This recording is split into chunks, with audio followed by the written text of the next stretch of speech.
Bismillahirrahmanirrahim. Assalamualaikum warahmatullahi wabarakatuh. Perkenalkan, nama saya Uliyatul Hasanah. Saya kelas IAT 3. NIM saya U2019-1127. Baiklah, alhamdulillah pada kesempatan kita kali ini saya akan membahas tentang analisa semantika dalam Al-Quran. Itu semua untuk memenuhi tugas UAS ilmu linguistik Al-Quran. Baiklah, di sini saya akan menjelaskan tentang apa itu semantika. Semantika adalah kata yang diambil dari kata semantikos yang berartikan tanda, yang merupakan cabang linguistik yang mempelajari tentang suatu makna. Semantika itu sendiri merupakan sebuah metode yang meneliti tentang makna-makna dan konsep-konsep yang terdapat pada kata di dalam Al-Quran dengan mempelajari langsung. Jadi dalam penerapan prakteknya kita langsung bersinambungan langsung ke Al-Quran.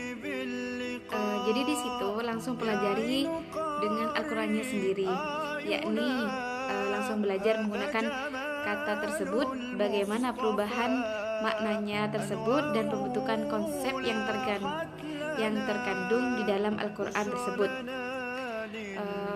Kemudian semantik Al-Quran menggunakan pendekatan sosiolinguistik untuk mengungkapkan pembentukan konsep yang dikandung dalam sebuah kata di dalam Al-Quran tersebut.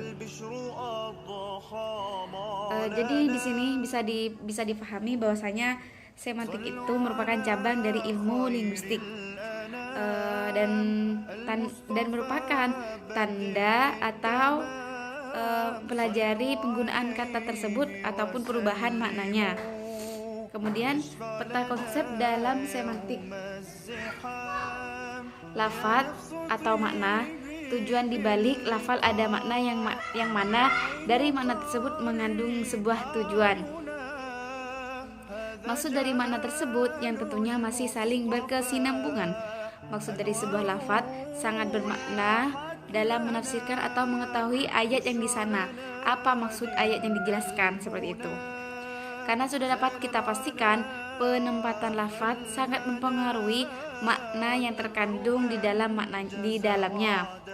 Maka dari itu sudah sangat jelas mengapa kita harus mempelajari tentang ilmu semantik ini. Seperti itu.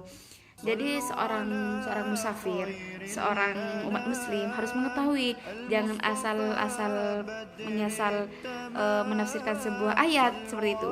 Jadi di situ ada ilmu-ilmunya, entah itu ilmu shorof, ilmu nahwu ataupun ilmu bahasa Arab yang lain. Dan adapun cara kerja dalam analisis semantik ini, yakni dengan membuat kategori semantik pada sebuah kata, yaitu dengan menyelidiki bagaimana keadaan, sifat, bentuk, perbuatan kata tersebut berdasarkan bahasa dalam konteks Al-Quran atau konteks bahasa yang diselidiki. Di sini harus diperhatikan juga istilah-istilah etik tertentu dalam Al-Quran biasanya digunakan menurut konteks kepentingan Islam. Contoh semantik Al-Quran ini seperti ini. Kata kafarat bergeser sedikit demi sedikit dari makna aslinya, yakni lawan dari bersyukur, yakni tidak bersyukur, seperti itu, dan menjadi semakin lebih dekat kepada makna tidak percaya sebagai pengingkaran terhadap konsep iman. Seperti itu.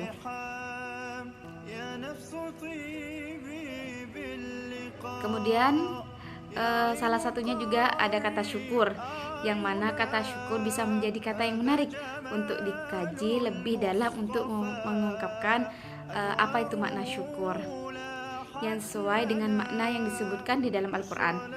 Kata tersebut akan dianalisis dengan menggunakan pendekatan semantik yang sekarang kita bahas, yaitu teori semantik Toshihiko Izutsu. Penelitian ini menggunakan penelitian kualitatif, yaitu yang berbentuk library research, penelitian perpustakaan dengan menggunakan metode analisis isi untuk memperoleh sebuah kesimpulan. Penelitian ini menghasilkan kesimpulan bahwasanya Allah memberi balasan yang baik kepada orang-orang yang selalu bersyukur. Jadi dari mana tersebut Allah akan memberi sebuah pahala atau sebuah kebaikan kepada orang-orang yang bersyukur.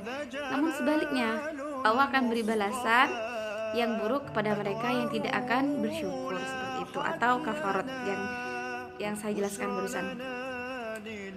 Kemudian balasan bagi orang yang bersyukur yaitu berupa pahala yang berlipat. Allah memberikan pahala berlipat-lipat dari ketaatan hambanya yang sedikit, kemudian membalas ketaatan yang sedikit dengan derajat yang tinggi di sisinya.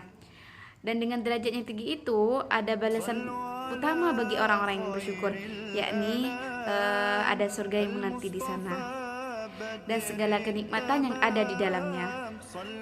Namun sebaliknya juga ada balasan yang buruk bagi orang-orang yang tidak mau bersyukur kepada Allah, yaitu berupa azab yang pedih. Jadi itu contoh kata semantik dari kata syukur yang kita peroleh dari kata dalam Al-Quran.